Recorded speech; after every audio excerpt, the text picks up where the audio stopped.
Señor, gracias por este día, porque tenemos tu palabra, porque tenemos la gracia tuya para poder presentarnos delante de ti. Abre, Señor, nuestro corazón, abre nuestro entendimiento para recibir lo que tú tengas para nosotros el día de hoy. En el nombre de Jesús, Señor, te lo pedimos. Amén. Ok, primer libro de Crónicas. Nada más recordando, este libro en nuestra Biblia está después de Reyes y por eso nos parece como una repetición. Acabamos de pasar Reyes, va inmediatamente Crónicas, pero en su acomodo en el pueblo judío, este libro cierra, digamos, toda esta sección y fue escrito, depende de cómo se cuenten ciertas cosas, de algunos autores, pero entre 100 y 200 años después del regreso de, del pueblo judío a Jerusalén. Acuérdate que el pueblo judío fue deportado a Babilonia por 70 años. Luego hay un edicto de Ciro el persa para que regresen a Jerusalén. Y después de entre 100 y 200 años después es que se escribe este libro. Por eso dicen algunos, es Esdras quien lo escribe, otros dicen, no puede ser, no nos dan los tiempos para que sea Esdras. Y el libro no tiene ninguna marca de autoridad, es decir, no dice alguien, yo lo escribí, no, no hay nada. Entonces creo que tenemos que simplemente confiar en que Dios permitió quien haya sido la mano humana, Dios le dirigió para dejarnos esto escrito. ¿Por qué es importante este libro? Bueno, porque ten en cuenta que está escrito para gente que está llegando a un territorio del cual prácticamente no sabe nada. Los judíos fueron deportados a Babilonia, pasaron 70 años. La mayoría de los que regresan pues, nacieron en Babilonia, porque o sea, si alguien vivía en Jerusalén y fue deportado a Babilonia y ahora regresa, tiene, pues, o sea, si era muy jovencito, ya tiene 80 años. Si era mayor, pues tal vez ya no puede ni caminar muy bien. Es decir, la mayor parte de los que regresan son personas que nacieron en Babilonia, pero no saben nada de su tierra. Conocen algunas leyendas, pero no saben mucho. Y este libro se escribe precisamente para devolverles esta identidad, para explicarles, número uno, quiénes son. Número dos, ¿por qué son el pueblo elegido? Número tres, ¿por qué fueron deportados a Babilonia? Y para darles una esperanza, porque acuérdate que regresan a Jerusalén y en Jerusalén las cosas no fueron fáciles. Había promesas de restauración, pero dices, ya llegamos y no ha habido restauración, no hay promesas, no hay riqueza. El templo que estaba construido antes, el de Salomón, era un templo glorioso, lujoso. El templo que reconstruyen ahora con el regreso del pueblo era un templo más bien austero, era un templo eh, pues sin lujos, era un templo mucho más pequeño. Entonces, a su vista, probablemente ellos piensan como que Dios no está cumpliendo. Algo pasa, pero Dios no está cumpliendo lo que él dijo que iba a suceder. Y se escribe este libro para explicarles que hay un llamado, hay un propósito, hay una razón por la que fueron deportados y hay una esperanza para el futuro que viene. Eh, los primeros capítulos de este libro son genealogías. Y a primera vista uno pues se salta a estos libros, ¿no? Pues porque no tiene nada, nomás fulanito engendró a fulanito y sutanito y sutanito. Eh, pero creo que número uno nos hablan que Dios sí conoce. O sea, Dios sí sabe. Las cosas, vamos a empezar en Adán. Y desde Adán Dios sabe exactamente la línea que está trazando. No sé tu caso, en mi caso yo conozco a mis papás, conocí a mis abuelas, conocí a mi abuelo por parte de mamá, a mi abuelo por parte de padre no llegué a conocerlo, falleció antes de que yo naciera, pero no tengo ni idea, de un paso más arriba, yo no tengo ni idea, no sé absolutamente nada, no he visto fotos, no tengo ni siquiera un mínimo rastro. Hay gente que dice, no, mi familia desciende de no sé qué y tal generación y llegaron a América. Yo cuento mi historia de mis papás, mis abuelos y ahí está. Y como yo, muchos estaban en aquella época, y lo que hace este libro es explicarles esa línea que Dios tiene trazada. Y en esa línea, cada persona es importante para Dios, incluso aquellos de los que tú y yo no sabemos nada. Entonces vamos a ir poco a poco, vamos a leerlo todo porque es palabra de Dios y no vamos a detenernos en la biografía de cada persona, pero sí en algunas cosas que creo que son importantes, porque acuérdate, aunque esta gente no sabe mucho de la historia, sí ha crecido escuchando las historias de su nación. Y seguramente algunas historias conocían y al escuchar ciertos nombres podían retomarlas, ¿no? Como que te digan Simón Bolívar. Ah, no, no sé mucho, pero sé que es el libertador de América.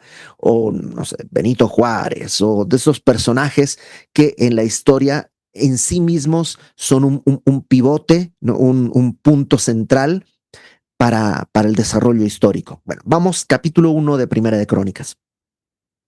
Las primeras menciones van muy rápido, ¿no? Dice Adán, Set, Enos, Cainán, Mahalaleel, Jared, Enoc, Matusalén, Lamec, Noé, Sem, Cam y Jafet. Va muy rápido, no hay mención de Caín, por ejemplo, no hay mención de Abel, ¿no? Va directamente de Adán a Set. Simplemente está trazando la historia desde el primer hombre hasta el hombre que va a enfrentar el primer gran punto de quiebre, que es, bueno, Adán, digamos, Adán es el primero que enfrenta el primer punto de quiebre, ¿no? Cuando son expulsados del paraíso. Pero, digamos, ya en el mundo, el siguiente punto de quiebre es el diluvio. Y lo que hace es trazarnos la historia hasta Noé. Noé que es salvado por Dios junto con sus tres hijos y sus esposas, que son Sem, Cam y Jafet. Toda la humanidad viene a estas tres personas. Todos, de alguna manera, nos ligamos a Sem, a Cam o a Jafet. Somos descendientes de ellos. ¿Por qué? Porque toda la humanidad había sido destruida y solo quedaron Noé, su familia, y de ellos va a venir la nueva repoblación de la tierra. Versículo 5. Lo que va a hacer ahora es decirnos los hijos de Sem, de Cam y de Jafet. Acuérdate que no está siendo totalmente exhaustivo. Está trazando una línea nada más. Verso 5, los hijos de Jafet. Gomer, Magog, Madai, Javán, Tubal, Mesec y Tiras. Los hijos de Gomer, si te fijas, Gomer es el primer hijo de Jafet. ¿No? En el verso 5 dice, los hijos de Jafet, Gomer, y ahora se enfoca en ese Gomer, que son Askenaz, Rifat y Togarma. Los hijos de Javán, que también está en el versículo 5, pero no nos describió los hijos de Magog, de Madai, solamente está tomando algunos, no es exhaustivo, no es una lista así completa, solamente ciertos personajes, los hijos de Javán, Elisa, Tarsis, Kidim y Dodanim. Lo que alcanzamos a ver es que la mayor parte, o por lo menos eso es lo que parece aparentemente, los hijos de Jafet, la mayor parte emigran hasta las poblaciones que hoy conocemos como Europa, o sobre todo Europa del Este. Magog viene a ser un poco la parte norte de lo que sería Rusia. Entonces, es probable, también hay que entender que había una mezcla de muchas familias en aquella época, no se mantenían puras las familias. Verso 8, los hijos de Cam. Acuérdate, Sem, Cam y Jafet son los tres que estamos viendo. Los hijos de Noé, Sem, Cam y Jafet. Ya vimos a Jafet. Ahora los hijos de Cam, que son Cus, Misraín, Fut y Canaán. Los hijos de Cus, ¿no? Del primero de Cam, Cus, los hijos de Cus, Seba, Havila, Sapta, Rama y Sapteca. Los hijos de Rama, va un paso más abajo, ¿no? Ahora de Rama, Seba y Dedam. Cus engendró a Nimrod, este llegó a ser poderoso en la tierra. Nimrod es un personaje que en Génesis aparece como uno de los primeros rebeldes, el que construye una ciudad para rebelarse contra Dios directamente. Si algo podemos notar en estos, bueno, déjame terminar de leer del verso 11 al 15. En Misraim seguimos en el linaje de Cam, engendró a Ludim, Anamim, Lehabim, Naftujim, Patrusim y Casluhim. De estos salieron los filisteos y los caftoreos. Canaán, Canaán engendró a Sidón, su primogénito, y a Het, al Jebuseo, al Amorreo, al Jerjeseo, al Ebeo, al Araseo, al Cineo, al Arvadeo, al Semareo y al Hamateo. Todos estos que provienen del linaje de Cam, eh, se pueden trazar algunos hacia África, hacia Medio Oriente, eh, hacia el Lejano Oriente algunos, y coincidentemente son muchos de los enemigos que van a ser, pues viven en esa zona. O sea, si te vas a Rusia, pues no peleas con Israel porque pues, estás lejos. Pero estos se quedan en la zona y entonces van a entrar en conflicto constante con, eh, con Israel. ¿No? Has reconocido algunos de estos pueblos que van a surgir y que van a ser antagonistas a la nación de Israel en mucho tiempo. Ahora, verso 17. Los hijos de Sem. De aquí vienen las poblaciones semitas o semíticas, que son, entre otras, el pueblo judío es un pueblo semítico. Entonces, de aquí viene la descendencia del pueblo judío, pero no solo el pueblo judío. Mira, los hijos de Sem, Elam, Asur, Arfaxad, Lud, Aram, Uz, Hul, Jeter y Mesec. Ahora nos enfocamos en Arfaxad. Arfaxad engendró a Sela y Sela engendró a Eber. Eber es el nombre que va a dar después pie al nombre hebreo, ¿no? Los hebreos son los descendientes de Eber, ¿no? A Eber nacieron dos hijos. El nombre de uno fue Peleg, por cuanto en sus días fue dividida la tierra, y el nombre de su hermano fue Joctán. Joctán engendró a Almodad, Selev, Hazarmavet y Gera, a Adoram, a Usal, Dikla, Ebal, Abimael, Seba, Ofir, Abila, Jobab, todos los hijos de Joctán. Entonces tenemos a Joctán y Peleg, y dice que en sus días fue la tierra dividida. Lo veremos un poco más en detalle cuando estemos estudiando Génesis, pero eh, probablemente se refiere a esto que la tierra fue dividida. Dicen los eruditos, hay dos momentos posibles. Uno, eh, algunos piensan que hace referencia que es el tiempo en el que se completa la división de las naciones a través de la división que hay por la Torre de Babel. Acuérdate, en la Torre de Babel el pueblo quiere erigir una torre que llegue al cielo, y Dios los confunde en su lengua para que pues, no se queden ahí, sino que se dispersen. Entonces muchos piensan que tal vez este es el momento, ¿no? El tiempo de Peleg es el tiempo posterior, un poquito posterior a la Torre de Babel, en que se dividen las naciones, pues los que hablan alemán ya se van para allá, los que hablan francés se van para allá, los que hablan ruso se van para allá, los que hablan, y así, se van separando. Otros piensan que esto de la división de la tierra más bien no habla de las naciones, sino literalmente de la tierra, que es el momento en el que el continente, que le llaman Pangea, que es un continente entero, un solo bloque, se parte y se divide, se abre. No sé si has visto las imágenes de cómo Sudamérica encaja, ¿no? Como cóncavo y convexo en África, y cómo podrías todos los continentes, y hay toda esta teoría de que al final, al principio, todo era una sola tierra y en algún momento se fueron separando, y el día de hoy hay ciertos movimientos en las placas tectónicas que parece indicar eso, que los continentes efectivamente están en movimiento, y muchos dicen, esto sucedió en el tiempo de Peleg.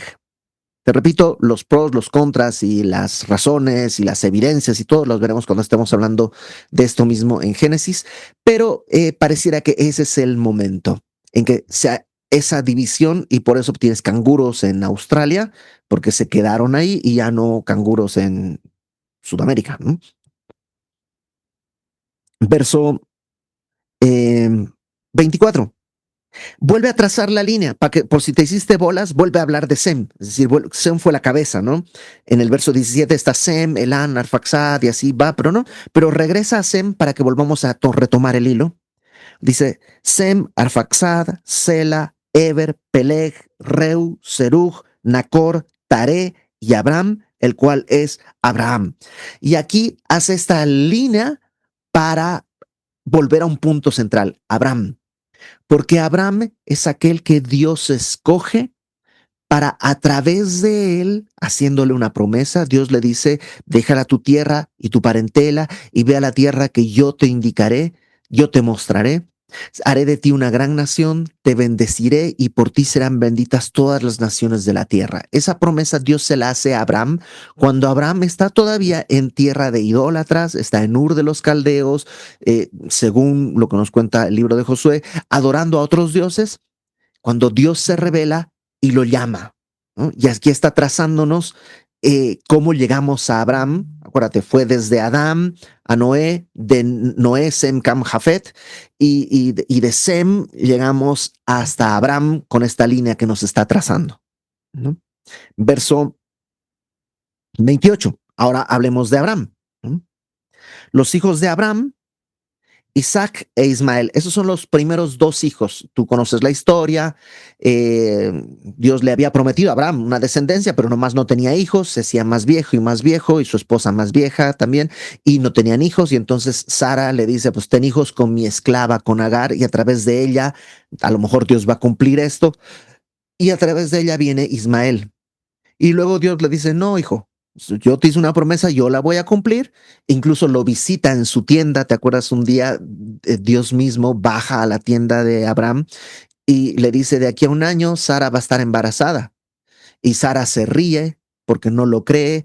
Y básicamente Dios está diciéndole a Abraham, pues Abraham, o sea, ese hijo tiene que nacer por medios naturales, así que pues ponte a cambiar, o sea, duerme con tu esposa porque si no, no va a nacer, tiene que nacer por medios naturales y tal cual. Un año después ya nace el hijo verdadero, el de la promesa. Entonces dice, los hijos de Abraham, Isaac e Ismael.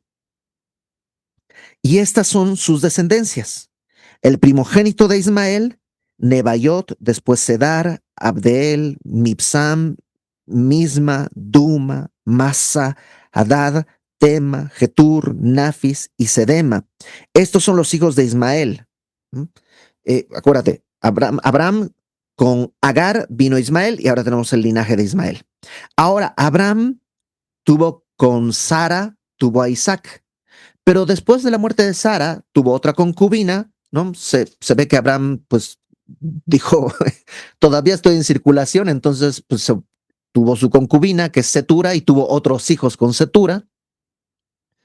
Dice verso 32, que además esta historia es maravillosa, un día la veremos en Génesis, pero todo cómo está prefigurando el sentido profético de todo eso es maravilloso, pero bueno, ahorita no nos da para verlo.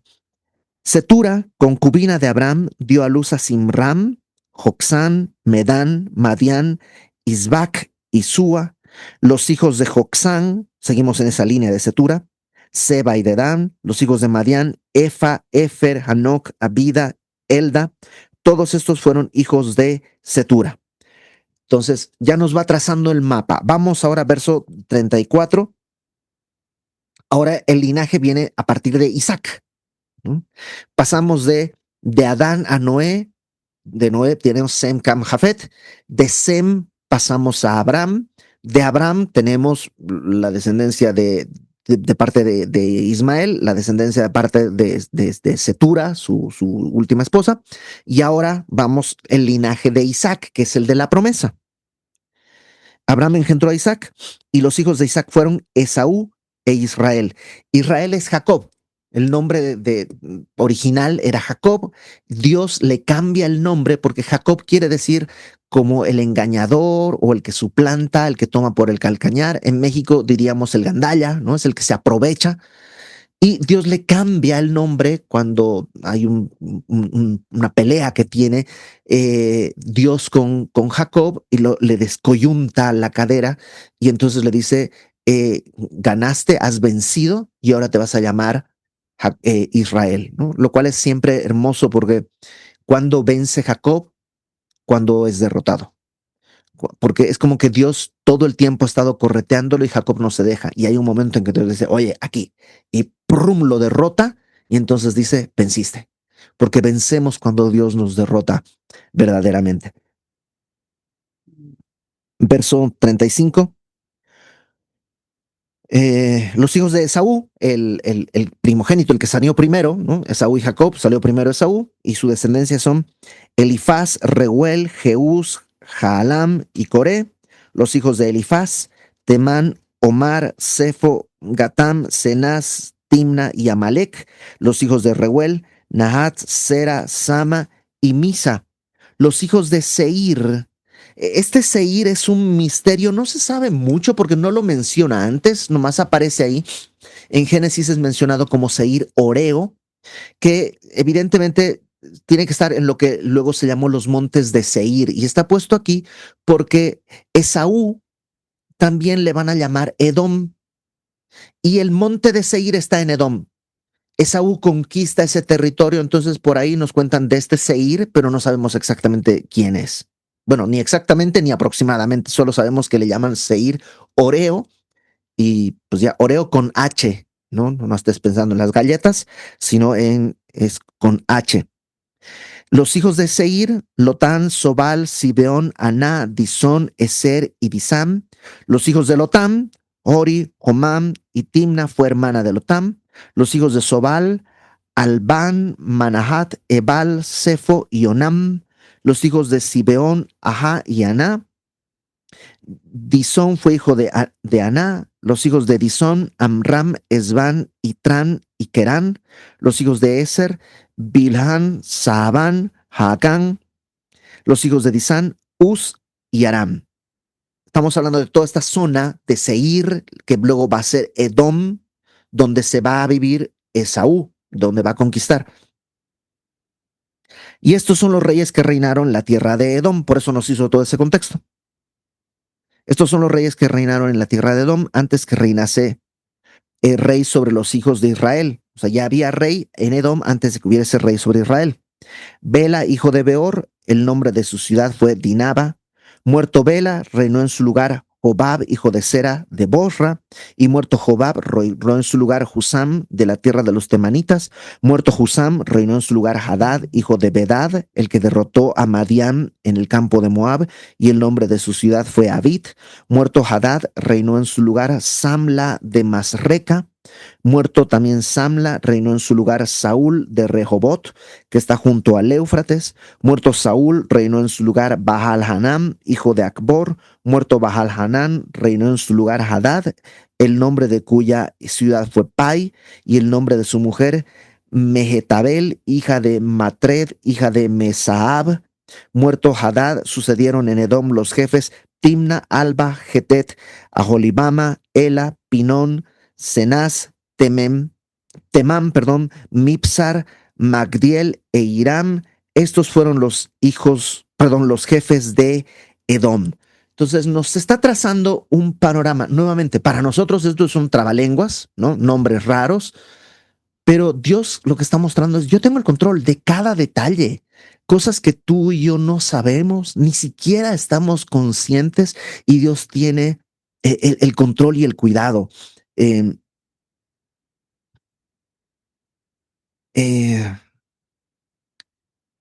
la mayor parte de nuestra vida, en realidad tenemos control de muy poquitito, muy poquitito. No controlamos nuestra respiración, no controlamos nuestros latidos, no controlamos nuestros sentimientos a menudo, ¿no? Sentimos ira, no quiero, pero ahí está. O sentimos pasión y lo quiero limitar y no. Controlamos muy poco. Y, y Dios está mostrando que en los detalles más pequeños está su mano. Y creo que este capítulo, además de mostrarnos que Dios tiene control de todos los detalles, además de mostrarnos que para Dios son importantes todas las personas, a menudo pues podremos pensar que pues yo no soy tan importante, o sea, no soy como los famosos. O sea, Fermín Cuarto, Héctor Hermosillo, Billy Graham, Chuck Smith, esos hombres, o sea, son gente muy importante, muy famosa. Pues yo como que no tengo importancia, pero delante de Dios, cada persona tiene un espacio en el que Dios quiere usar. Decía el pastor Chuck Missler, la aventura de cada persona es descubrir cuáles son los dones que Dios le ha dado y poder usarlos en la obra que Dios ponga delante de ellos. Y a lo mejor hay algunos nombres que tienen nombre de medicina, ¿no? Arfaxad. O sea, vas a la farmacia y me traes dos de Arfaxad, por favor. Claro que sí. O sea, pero para Dios sí era alguien importante y sí tuvo un propósito. Y muchos de ellos son solo un eslabón en la cadena de la obra que Dios está haciendo. No hemos llegado, pero todo esto es la obra que al final va a detonar en el Mesías. ¿Y te acuerdas esta frase? Una cadena es tan fuerte como el más débil de los eslabones. O sea, la cadena, no importa si todos son de titanio, si hay un eslabón que es de plástico, la cadena es de plástico, porque aunque todos sean de titanio, si esta cadena es de plástico, se va a romper. Entonces tú y yo somos un eslabón y queremos ser este eslabón fuerte, no con nuestra fuerza, sino con la fuerza de Dios. Así que en lo que sea que te toque vivir, confía en el Señor, busca su voluntad, depende de su gracia, entiende, confía que su ajedrez es perfecto y estás donde tienes que estar. Dios te ha llamado, Dios te ha puesto, puedes confiar en eso. Ahora, ahí donde estás, haz todas las cosas para el Señor, sin murmuraciones ni contiendas. Todo para la gloria de Dios. Vamos a orar. Señor, gracias porque muchos de nosotros somos como algunos de estos nombres, Señor, que a lo mejor nadie sabe nada, pero tú sí. Y tú has estado en nuestros días más difíciles y tú has estado en los días más angustiosos y nuestro llanto ha sido importante para ti y nuestros gozos son importantes para ti. Permítenos descubrir nuestros dones, que podamos ponerlos a tu servicio en el lugar donde tú hayas establecido, que podamos, Señor, nosotros glorificarte de la manera en la que tú lo hayas establecido, que podamos en verdad, Señor, según tu misericordia y tu amor, ser este eslabón que permita que el Evangelio siga corriendo por el mundo y la historia hasta el momento en que tú decidas intervenir nuevamente y venir por nosotros. Gracias porque dependemos de ti y porque para ti no somos cualquiera o un número. Para ti, Señor, somos una persona que tú diseñaste para que podamos postrarnos ante ti y en el mar de la alabanza ser una pequeña gotita que glorifique tu nombre. Ponemos en tus manos nuestra vida, Señor, en el nombre de Jesús. Amén.